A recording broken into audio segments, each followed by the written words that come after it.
नमो बुद्धाय।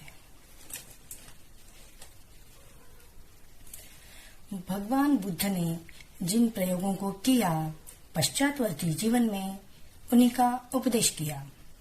प्रचार के पहले उन्होंने स्वयं प्रयोग कर सिद्धांतों और साधनाओं को परख लिया था और उसके बाद ही उन्होंने साधारण जनता के सामने उन साधनाओं को उपस्थित किया था।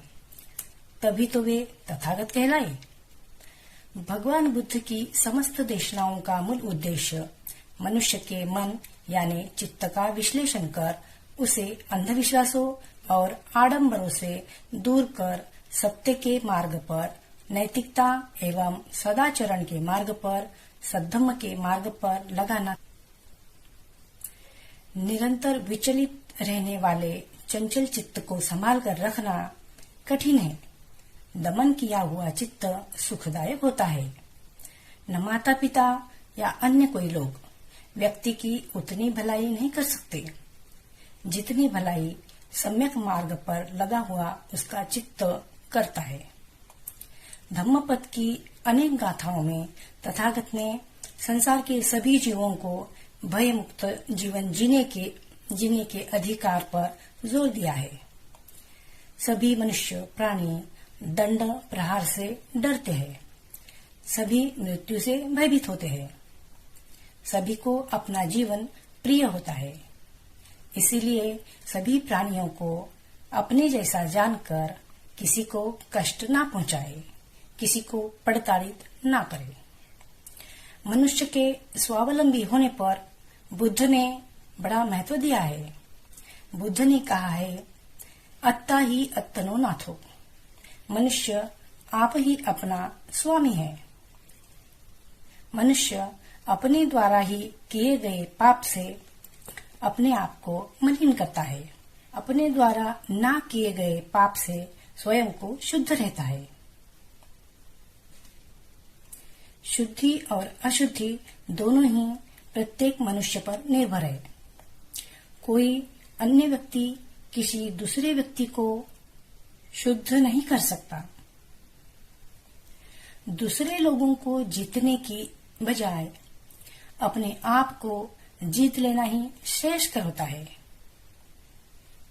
असदाचारी की दुर्गति होती है, जबकि सदाचारी सुखपूर्वक रहता है।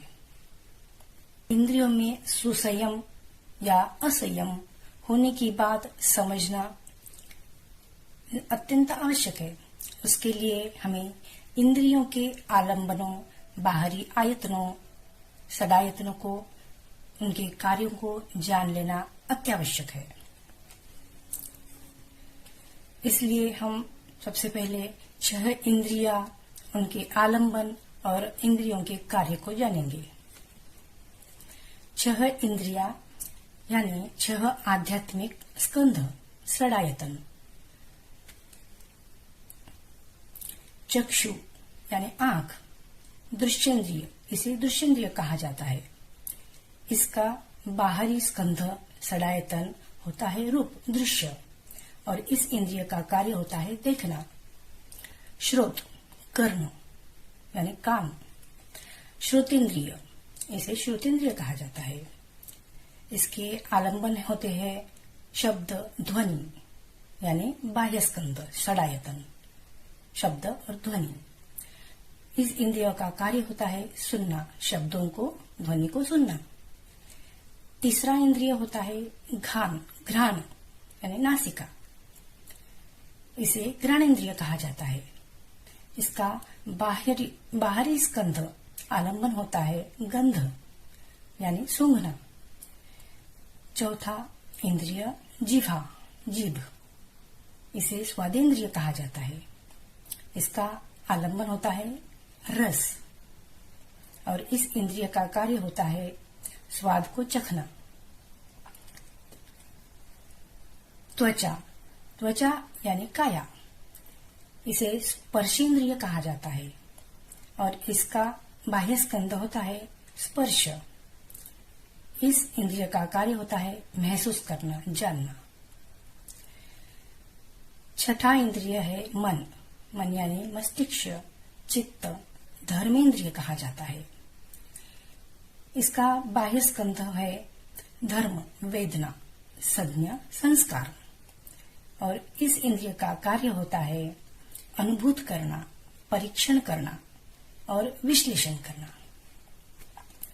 आंखों से रूप को देखने का संयम, कानों से शब्दों को सुनने का संयम, नाक से गंध को सूंघने का संयम, जीभ से रसों का स्वाद चखने का संयम, काया से किसी चीज को स्पर्श करने का संयम और चित्त में वेदना, संज्ञा, संस्कार आदि अनुभूत करने का संयम।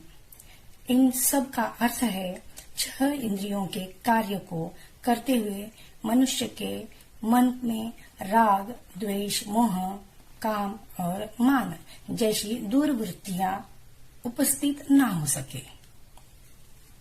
जब कोई साधक साधना में अंतिम शिखर पर पहुंचता है तब उसका मन उसे प्रलोभन देकर भटकाता है। भले मानुषों को प्रलोभन देकर उसके सुमार्ग पर लगे हुए चित्त को भटकाकर कुमार्ग पर ले आता है और इसे ही मार कहा जाता है।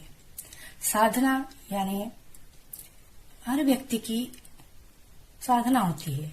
जैसे कि स्टूडेंट हो गई तो उसे अपना एम पाने के लिए, अपना उद्देश्य साध्य करने के लिए जो मेहनत करता है, मन लगा के जो मेहनत करता है, वो मेहनत उस स्टूडेंट के लिए उसकी साधना हुई। इसी प्रकार हर व्यक्ति अपना उद्देश्य पूर्ण करने के लिए जी तोड़ मेहनत करता है, उसे ही उसकी साधना कही जाती है। लेकिन उसे व्यक्ति को उसके एम तक पहुंचने से रोकने वाला जो उसका चित्त होता है, उसे भटकाने वाला उसका चित्त होता है, उसे ही मार कहा जाता है। इसके आगे हम मार कन्याओं के बारे में भी जानेंगे। आज की वीडियो में इतना ही।